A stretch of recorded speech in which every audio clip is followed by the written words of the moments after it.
황해도 소래교회라는 교회가 있었습니다. 지금이야 이제 없어졌겠죠. 거기 황해도는. 근데 그 황해도 소래교회가 서상륜이라는 분이 세웠어요. 처음에 설립하신 분인데, 그 서상륜이라는 분은 이제 나중에 목사가 되시고 했는데, 이 분은 13살에 아버지, 어머니 다 돌아가셔서 이제 고아가 됐습니다. 그래서 동생들 데리고 열심히 장사하면서 최선을 다해 살다가 그 만주에서 장티푸스에 걸려서 죽을 뻔했는데, 스코틀랜드 선교사였던 맥킨타이어 선교사의 치료를 받고 살아나게 됩니다. 그래서 그때부터 예수를 믿게 됐어요. 그래서 이분이 한국 기독교 역사에 굉장히 중요한 인물인데, 맥킨타이어 선교사, 그리고 함께 사역하던 존 로스 선교사, 이분들을 도와서 성경을 한글로 번역하는 일을 같이 했어요. 그래서 최초의 그 신약 성경을 만드는 일에 크게 기여한 인물입니다. 그러면서 이제 그 동생 서상조라고 하는 그 동생과 더불어서 이 소래교회의 최초의 창립 멤버가 됩니다.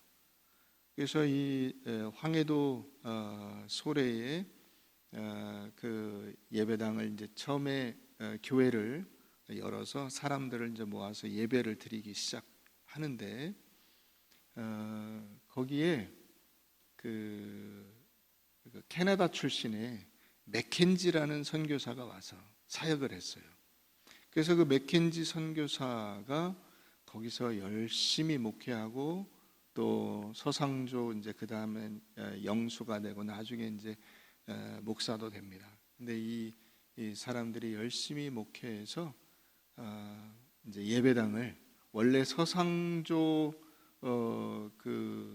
라는 이 서상륜의 동생의 집에서, 사랑채에서 시작한 이 교회가 이제 사람이 많이 모이게 되죠. 왜냐하면 사람들이 그 조선 말기잖아요. 의지할 데가 없는 거예요. 의지할 곳이 없고, 나라는 어수선하고 나라 망한다는 소문에 그 이제 세상이 끝나는 것 같은 이런 그 종말론적인 그런 이야기들이 막 떠돌고 있는 거예요. 그러는 와중에 그런 사람들의 그 열망이 동학으로, 동학 운동으로, 그게 동학은 사실 종교 집단이잖아요. 이를테면 종말론적인 이 종말론을 대비하는 사람들이거든요. 거기에 이제 일부 사람들이 휩쓸려 다니고, 그로 인해서 이 내전 같은 상황이 벌어지고, 거기에 일반 사람들은 의지할 데가 없고 교회로 온 거예요. 복음을 듣고 하나님을 의지하고 예수 그리스도를 의지하는 것이 내가 살 길이다 라고 하는 것을 사람들이 듣고 이제 그 교회의 깃발 아래 모이게 됩니다. 그래서 이제 그 장소가 너무 좁아서 예배를 드릴 수가 없으니까 예배당을 짓게 되죠. 성도들이 그 한 푼 두 푼 모아서, 진짜 말 그대로 한 푼 두 푼 모아가지고 71만 양을 모아서 그 예배당을 지었어요. 돈뿐 아니라 많은 물품으로도 헌신했어요. 어떤 성도는 자기가 교회 목재를 다 대겠다. 그래서 석가래 8개는 이미 확보가 돼 있었는데, 그 8개 이외에 나머지 목재는 다 자기가 된다 해가지고 그렇게 대기도 하고, 또 한 가난한 그 과부, 양반 가문의 과부인데 사실 뭐 가진 게 없어요. 그래서 그 양반 그 규수가, 양반집 이 마나님이 그 갯벌에, 무릎까지 빠지는 그 갯벌에 가서 조개를 잡아가지고 그 조개 팔아가지고 그걸로 건축원금을 내서, 그런 것들이 모여져가지고 이 소래교회 예배당이 지어진 거예요. 그 예배당이 지금 여기 용인 양지에 총신대 신학대학원에 복원되어 있습니다. 언제 시간 되시면 한번 가서 보시고, 그 인근에 순교자 기념 박물관 이런 것도 있어요. 한번 가서 보시면 좋을 것 같습니다. 한국 기독교는 세계 기독교 역사에 굉장히 큰 그 족적을 남겼습니다. 지금도 물론 그 역사는 이어가고 있습니다만은 1884년에 첫 번째 선교사가 한국에 들어온 이후로 지금 137년이 지나갔는데 놀라운 역사를 이어가고 있는 것이죠. 대단한 것입니다. 그때 당시와 지금과 비교하면 정말 하늘과 땅 차이다 라고 말할 수 있는 굉장한 변화가 있었습니다. 한국 사람들이 이 서양 종교에 불과했던 기독교 복음을 받아들여서 완벽하게 대한민국의 기독교로 만들어냈어요. 그걸 보여주는 그 상징 가운데 하나가 이 하나님이라고 하는 용어입니다. 이 하나님이라고 하는 용어는 원래가 한국 사람들의 마음 심성에 있었던 이 신과 같은 존재를 일컫는 단어였어요. 이것을 이 성경의 야훼 하나님으로 그대로 연결해서 그 하나님이 우리의 하나님이 된 거예요. 이런 이 기독교가 완전히 토착화되는 놀라운 그런 흔적들을 만들어가면서 한국 기독교가 성장하게 되는 것입니다. 하나님께서 우리 한민족을 복주시려고 선택하셔서 대한민국에 이 복음을 심으시고 그 복음의 능력으로 대한민국이 성장한 겁니다. 이 복음이 전파될 때 우리나라 상황이 어땠느냐? 중국, 러시아, 일본 이 세 나라 중에 아무 나라나 먼저 먹으면 임자예요. 나라 상황이 그랬어요. 고종이라는 임금은 그냥 임금이라고 할 수도 없는 허수아비에 불과했고, 국가 지도자들이라고 하는 사람들은 국가의 미래와 국민들을 보호하려는 그런 계획 이런 것이 전혀 없었어요. 어떻게 하면 거기에 빌붙어서 자기 욕심을 채우느냐 하는 것밖에는 없는 그와 같은 나라 안에서 모든 사람들이 못 배우고 못 먹고 겨우 목숨을 연명하는 상황 속에 복음이 들어온 겁니다. 그래서 그 사람들이 이 복음의 능력을 힘입어서 드디어 주체의식을 갖게 돼요. 우리가 하나님의 형상으로 지음받은 하나님의 백성이라는 사실을 깨닫게 되고, 그래서 일본과 맞설 수 있는 영적인 힘을 갖게 됩니다. 3.1운동은 거의 대부분 무엇을 주축으로 일어났느냐? 교회를 주축으로, 성도들을 주축으로 일어난 거예요. 여러분, 천주교 신자들이 여러분들을 혹시 기독교를 비웃으면서 이야기하거든 한마디 딱 해주세요. 천주교가 일제시대에 한 게 뭐냐? 천주교는 그 로마와 일본과 독일이 동맹이었기 때문에 무조건 일본에 다 협력했어요. 신사참배 다 했어요. 3.1운동 이런 거에 참여해 본 적이 없는 사람들이야, 그 사람들은.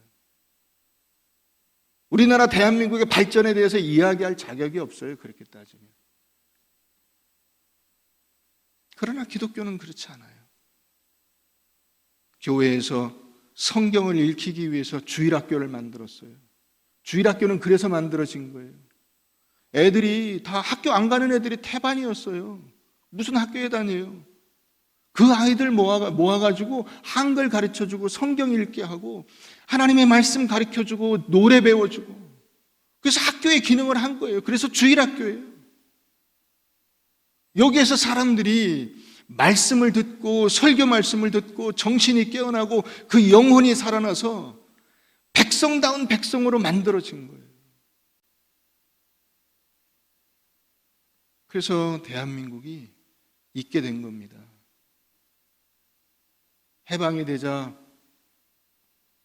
얼마 안 있어서 또 6.25가 터지죠.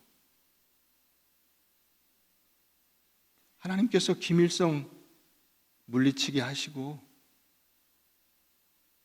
대한민국 가난하고 힘들었지만은 그 속에서 신앙의 힘으로 오늘날까지 온 거예요. 돌아보면 너무나 감사한 거죠. 그래서 대한민국의 역사는 어쩌보면 근대 대한민국의 역사는 현대 대한민국의 역사는 기독교가 끌어온 겁니다.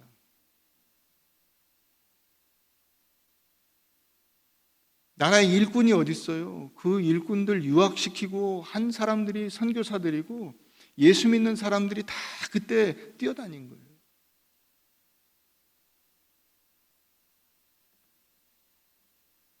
이렇게 대한민국 백성의 영적인 힘이 되었던 기독교가, 한국 교회가 지금 어떤 상황에 처해 있느냐 하는 것입니다. 외적인 헌신으로 하나님의 기준을 채운 것으로 착각해서 목사들은 타락해서 권력을 잡고 물질을 좌지우지하고 성욕을 채우고 하는데 정신이 팔려 있고, 성도들은 말씀을 삶으로 살아내는 일을 등한히 하고, 목사들이 그러고 있으니 성도들은 오죽하겠어요. 세상의 물질에 취해서 흥청거리다가 이제는 신앙이 권력이 되어버린 그런 시대를 우리가 살아가고 있는 것입니다.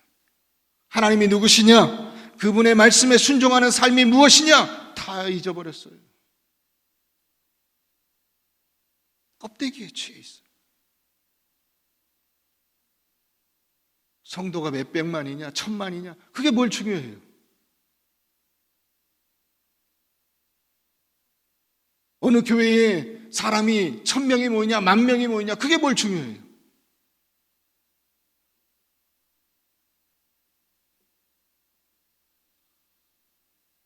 오늘 예수님께서 본문에 뭐라고 하시죠? 내 집은 만민의 기도하는 집인데 왜 이 집을 장사하는 사람들의 집으로 만들었느냐? 마태복음 21장의 표현에 의하면 왜 이 집을 강도의 소굴로 만들었느냐? 책망을 하십니다. 이게 무슨 뜻인가를 우리가 잘 알아야 돼요. 예레미야 7장을 우리 한번 가보겠습니다. 구약 1061페이지입니다.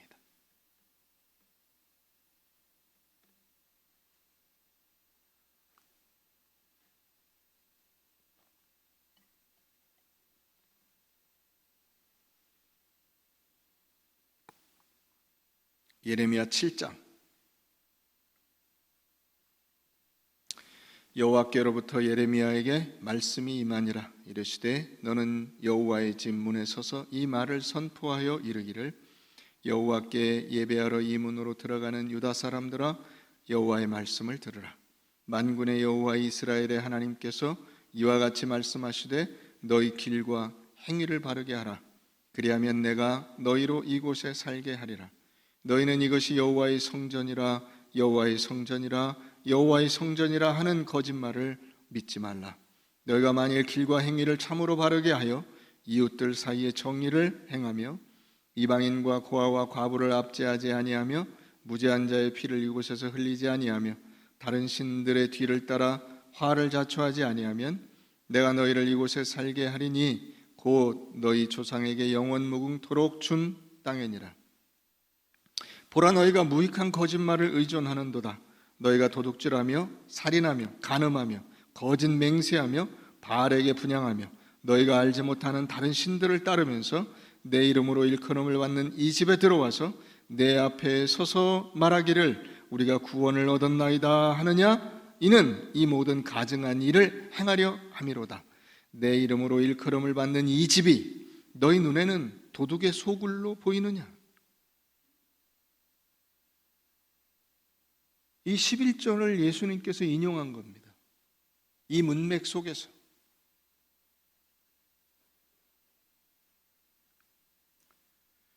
솔로몬 성전을 잘 지었어요. 다윗 때부터 준비한 성전이고 또 모든 것이 풍부한 가운데서 일생일대의 과업으로 지은 성전이기 때문에 너무나 멋지고 아름다운 성전 건물을 지었습니다. 그 성전 건물을 지은 그 자부심이 이 사람들에게 대단했어요. 우리가 이 예배당을 지었다.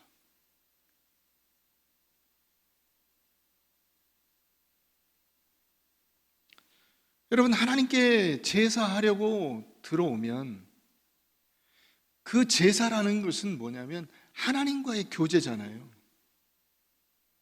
하나님을 만나고 하나님 앞에 그 기쁨과 감사함을 드리고 하나님께서 주시는 은혜와 감사로 내 마음과 삶을 채우는 거잖아요. 그분의 은혜 앞에 내가 무릎을 꿇고 마음을 열고 주님을 기쁨으로 경배하는 거잖아요. 그런데 오늘 이 예레미야 선지자가 하나님의 말씀을 받아 말씀하는 거예요. 뭐라고? 너희가 여기서 드리는 예배가 나와 상관이 없다. 나와. 하나님하고 상관없이 그냥 자기 좋으려고 하는 것이다. 도둑질하고 살인하고 간음하고 거짓 맹세하고 바알에게 분향하고 이방신을 위한 제물을 준비하고 이런 삶을 살면서 왜 성전에 오냐? 우리가 하나님께 은혜 받았습니다. 감사합니다. 하나님 복 주셔서 이게 다 하나님의 은혜입니다. 이 얘기하려고 껍데기를 그걸로 씌우려고. 사실은 뭘 하는 거예요? 자기 욕심을 채우려고. 실제적으로 자신의 삶은 뭐예요? 자기 원하는 대로 살려고. 내 원하는 대로 살면서 내 욕심을 채우고 만족시키는 그 일이 진짜 목적이면서 형식은 하나님께 예배를 드리고 하나님을 기쁘시게 하는 삶을 산다는 형식을 취하려고. 왜요? 그래야 거룩해 보이니까요. 그래야 멋지게 보이잖아요. 아, 저 사람은 하나님 잘 섬겼더니 물질의 복을 받았어. 그런 얘기 할 수 있잖아요.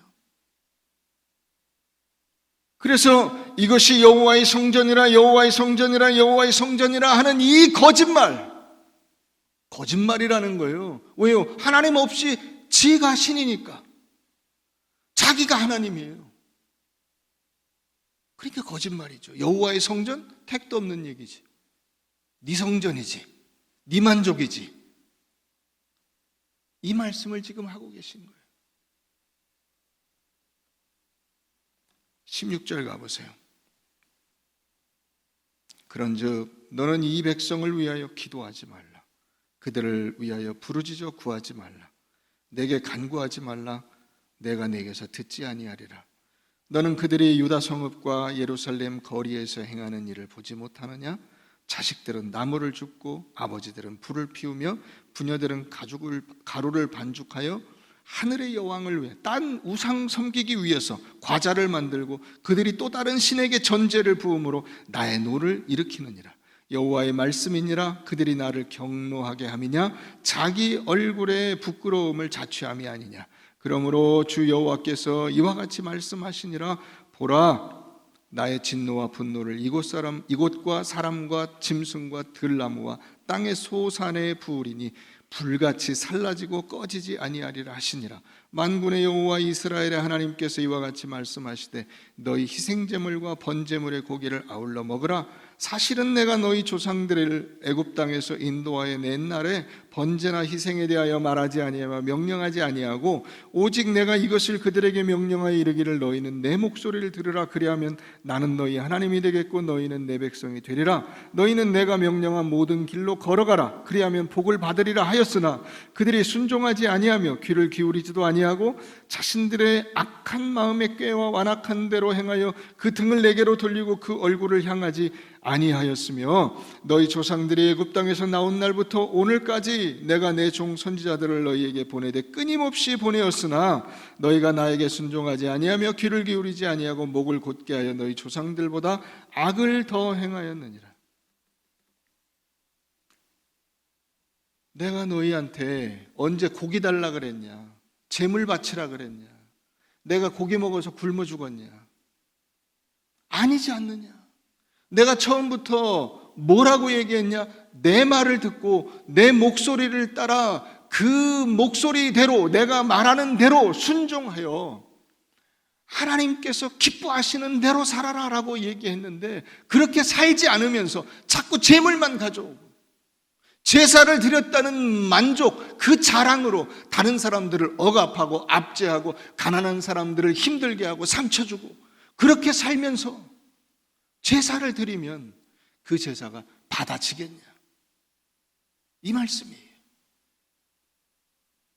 그래서 말라기 1장에서는 뭐라고 하시냐면 차라리 성전문을 닫을 자가 있었으면 좋겠노라.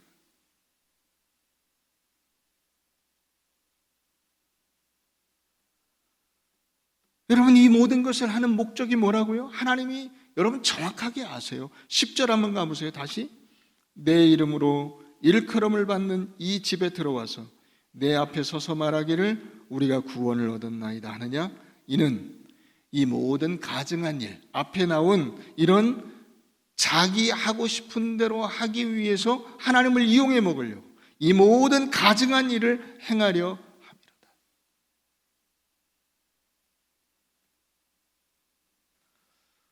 여러분, 신앙의 외적인 형식, 다시 말하면 예배당을 건축한다든가 예배를 드린다든가 봉사를 한다든가 교육을 한다든가 직분을 가진다든가 이런 것들은 전부 하나님과의 관계와 그 하나님을 믿는 믿음에서 나온 표현이어야 되는 것입니다.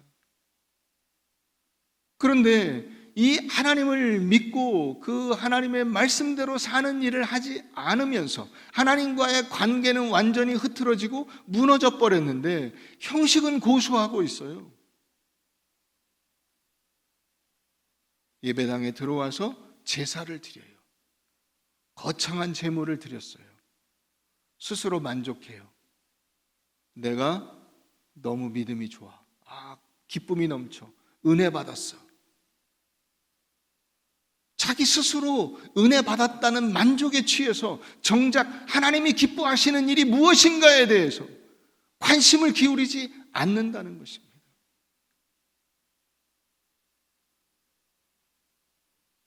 그것이 강도의 소굴로 만드는 거예요.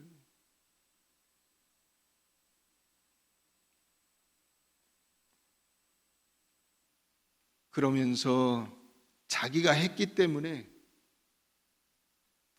성전, 예배당 건물을 성역화해요. 예배를 성역화해요. 강단을 성역화해요. 직분을 성역화해요.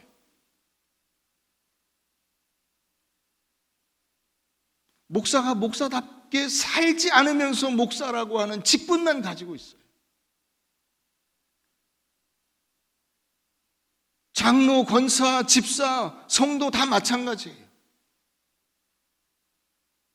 하나님의 말씀에 합당한 삶을 살지 않으면서 그 껍데기만 가지고 있어요.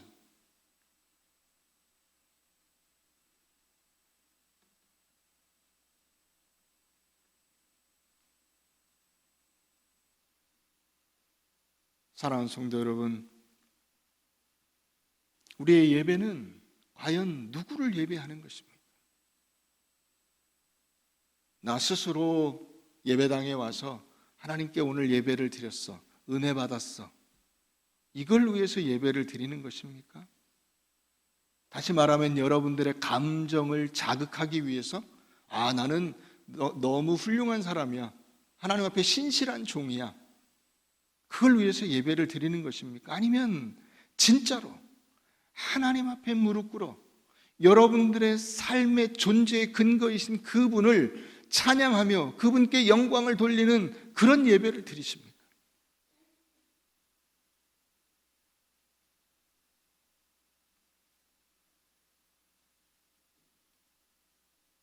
우리가 드리는 예배는 어떤 예배입니까?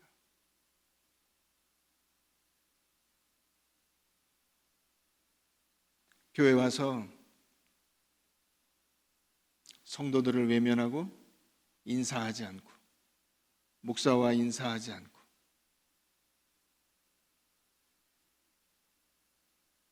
그렇게 하면 안 됩니다.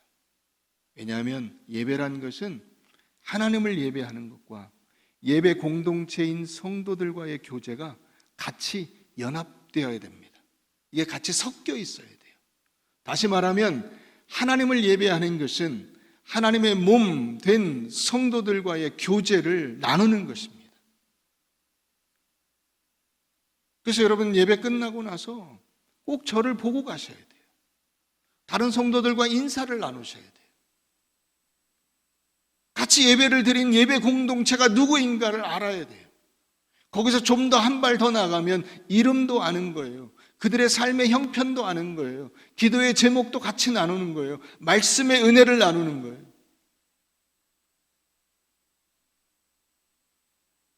이게 어느 순간 없어져 버린 거예요. 한국 교회에서 없어져 버렸어요. 그게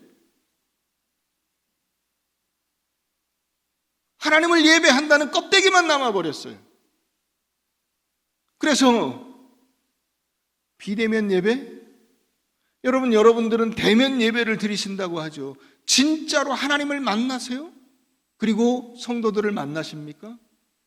나 혼자 와서 수천 명 가운데 한 사람으로 그냥 예배드리고 가버리면 비대면 아니에요? 만난 사람이 없잖아. 아무도. 사실상 비대면 아니에요? 장소만 여기 나왔을 뿐이지. 이게 대면이에요? 여기 현장에 왔기 때문에 대면이에요? 하나님을 만나셨어요? 성도들을 만났어요? 같이 교제했어요? 주님의 그 예배 공동체로서의 기쁨과 감사함을 나누세요?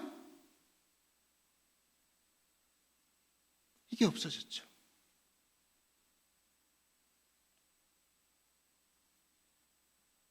예배 드렸다는 것으로 만족하지 말고 성도의 교제로 하나님의 몸의 일부가 돼야 되는 것입니다. 그 성전이에요. 그게 하나님의 몸의 일부, 예배 공동체의 일부, 그 속에서 내가 살아있다고 하는 그 확신과 능력을 경험하게 되는 것입니다.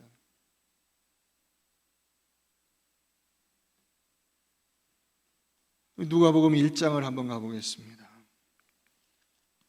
신약 성경 누가복음 6장. 누가복음 6장.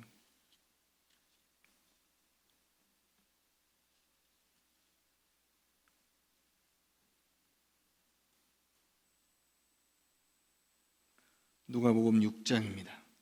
안식일에 예수께서 밀밭 사이로 지나가실새 제자들이 이삭을 잘라 손으로 비벼 먹으니 어떤 바리새인들이 말하되 어찌하여 안식일에 하지 못할 일을 하느냐. 예수께서 대답하여 이르시되 다윗이 자기 및 자기와 함께한 자들이 시장할 때에 한 일을 읽지 못하였느냐. 그가 하나님의 전에 들어가서 다만 제사장 외에는 먹어서는 안 되는 진설병을 먹고 함께한 자들에게도 주지 아니하였느냐. 또 이르시되 인자는 안식일의 주인이니라 하시더라. 또 다른 안식일에 예수께서 회당에 들어가서 가르치실세 거기에 오른손 마른 사람이 있는지라 서기관과 바리새인들이 예수를 고발할 증거를 찾으려 하여 안식일에 병을 고치시는가 엿보니 예수께서 그들의 생각을 아시고 손 마른 사람에게 이르시되 일어나 한 가운데 서라 하시니 그가 일어나 서거늘 예수께서 그들에게 이르시되 내가 너희에게 묻노니 안식일에 선을 행하는 것과 악을 행하는 것, 생명을 구하는 것과 죽이는 것 어느 것이 옳으냐 하시며 무리를 둘러보시고 그 사람에게 이르시되 내 손을 내밀라 하시니 그가 그리하매 그 손이 회복된지라. 그들은 노기가 가득하여 예수를 어떻게 할까 하고 서로 의논하니라. 여러분, 이 사람들이 뭐 하고 있죠? 예수님께서 안식일의 구체적인 규정에 안 맞게 사역을 한다는 이유로 그 안식일에 나누는 기쁨과 은혜에 집중한 것이 아니라 예수를 죽일 명분을 찾아, 구체적인 꼬투리를 찾아 준비하고 있는 것입니다.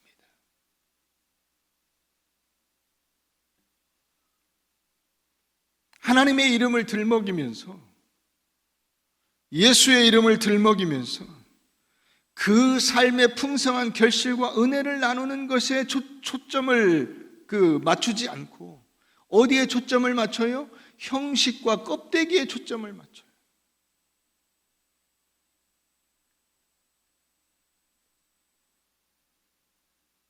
여러분, 종교개혁이 왜 일어났어요? 거대한 성당 건물 짓는다고, 거기에 필요한 돈, 자기 욕심을 채운다고, 거기에 필요한 돈, 그 돈 모으려고 면죄부라고 하는 종이 쪽지 팔아먹고 있었어요. 그게 종교가 이렇게 이 예레미야 7장에 나오는 것처럼, 이 누가복음 6장에 나오는 것처럼 껍데기만 남을 때 일어나는 일이에요. 신앙생활이 하나님과의 관계에 근거하지 않고 신앙의 형식과 껍데기에 집착하게 될 때 일어나는 일이에요.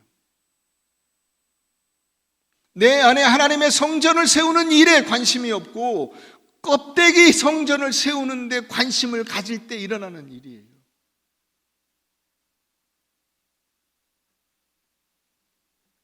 하나님과 그분의 말씀을 붙들고 사는데 전심전력하는 것이 아니라 내 마음대로 살기를 결단할 때 일어나는 일이에요. 그게 그 순간에 믿음과 말씀은 사라지고 내 삶은 강도의 소굴이 되어버리는 것입니다. 장사하는 사람의 집이 되어버리는 것입니다.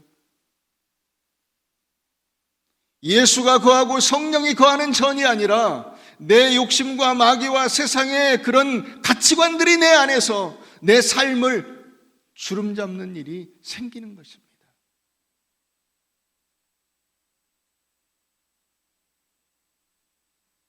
여러분, 외적인 성전을 세우려고 하시지 말고, 외적인 성전에 봉사하려고 하시지 말고, 여러분들 안에 진정한 성전을 세우세요. 말씀의 능력으로 변화된 사람이 살아가는, 그래서 그 안에서 그 사람이 하나님을 예배하고 하나님과의 진정한 만남과 교제를 이루는 그 성전을 세우세요.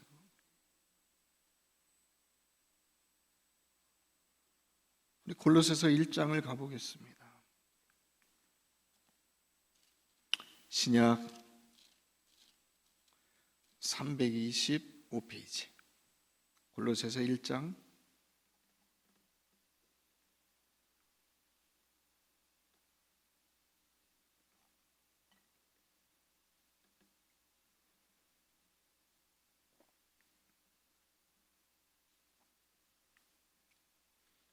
24절입니다. 나는 이제 너희를 위하여 받는 괴로움을 기뻐하고 그리스도의 남은 고난을 그의 몸된 교회를 위하여 내 육체에 채우노라. 내가 교회의 일꾼 된 것은 하나님이 너희를 위하여 내게 주신 직분을 따라 하나님의 말씀을 이루려 함이니라. 이 비밀은 만세와 만대로부터 감추어졌던 것인데 이제는 그의 성도들에게 나타났고 하나님이 그들로 하여금 이 비밀의 영광이 이방인 가운데 얼마나 풍성한지를 알게 하려 하심이라. 이 비밀은 너희 안에 계신 그리스도시니 곧 영광의 소망이니라. 우리가 그를 전파하여 각 사람을 권하고 모든 지혜로 각 사람을 가르침은 각 사람이 그리스도 안에서 완전한 자로 세우려 함이니 이를 위하여 나도 내 속에서 능력으로 역사하시는 이의 역사를 따라 힘을 다하여 수고하노라. 여러분, 우리가 내 몸을 성전으로 삼아서 해야 할 일이 뭐냐? 다시 말하면 내가 그리스도의 성전으로 예수 그리스도를 모신 하나님의 거룩한 사람으로서 살아야 될 삶이 무엇이냐? 예수께서 살아가신 그대로 사는 거라는 거예요. 그게 고난을 견뎌내는 것이고, 그게 겸손을 실천하는 것이고, 그게 헌신하는 것이고, 그게 섬기는 것이다. 그래서 사도 바울이 무슨 얘기를 하죠? 나도 그 일에 내 모든 에너지를 쏟아 내 속에 역사하시는 이 역사를 따라 힘을 다하여 수고하노라. 뭘 위해서? 그리스도가 내 몸에서 예수 그리스도가 지신 그 십자가의 능력으로 살아가는 그 삶을 나도 사는 일. 그 길을 따라가는 일, 예수를 모방하는 일, 또 다른 예수가 되는 일, 그 일에 내 삶을 바친다. 이 고백을 하고 있는 것입니다. 사랑하는 성도 여러분, 오늘날 곳곳에서 교회에 대한 조롱, 또 기독교에 대한 조롱이 있습니다. 그 조롱과 비방은 우리가 어느 순간 하나님의 성전, 그리고 그 성전에서 제사하는 일이 형식화되고 껍데기만 남아버렸을 때 일어난 일이에요. 진정으로 하나님을 섬기고 하나님의 말씀을 따라 살려고 할 때는 우리 자신이 변화됐을 뿐만 아니라 이 나라와 국가를 변화시켰어요. 저절로 된 일이에요. 그렇게 하려고 해서가 아니라.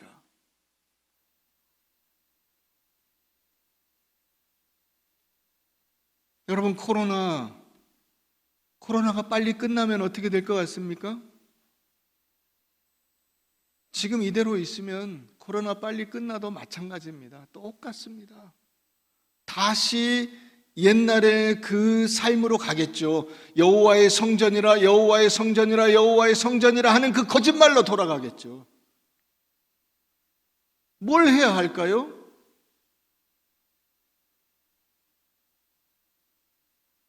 하나님의 말씀으로 새로워진 우리 자신이 하나님의 성전된 삶으로 가야 돼요. 그게 우리가 가야 할 길이에요.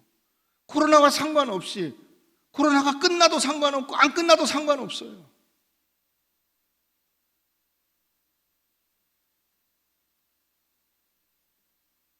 이대로 계속 죽을 때까지 이렇게 된다 하더라도 상관없어요.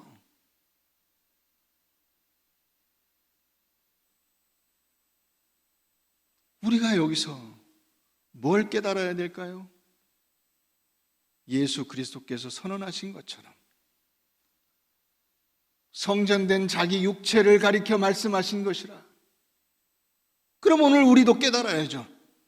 예수님께서 그 성전된 자기 육체를 가리켜 말씀하시면서 이 성전 허물라, 외적인 것에 집착하지 말고, 형식에 집착하지 말고, 겉으로 보이는 것에 왔다 갔다 하지 말고 내 안에 하나님의 말씀이 자리 잡아 그분을 섬기며 그분과 동행하는 복된 인생을 살아가는데 여러분들의 인생을 쏟으시기를 바랍니다. 그런다면 코로나가 안 끝나도 상관없어요. 끝나면 더 감사한 일이죠. 더 복되고 아름다운 인생을 살아갈 수 있겠죠. 하나님 앞에서 주님과 동행하면서. 그러나 그렇지 않을 때는 어떻게 될까요? 예레미야 7장 말씀대로 되는 거예요.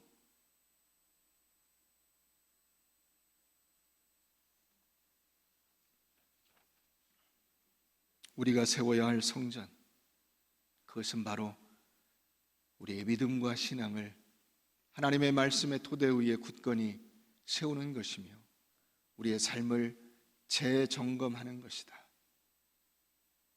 이것을 여러분들 꼭 기억하시기를 주의 이름으로 축원합니다.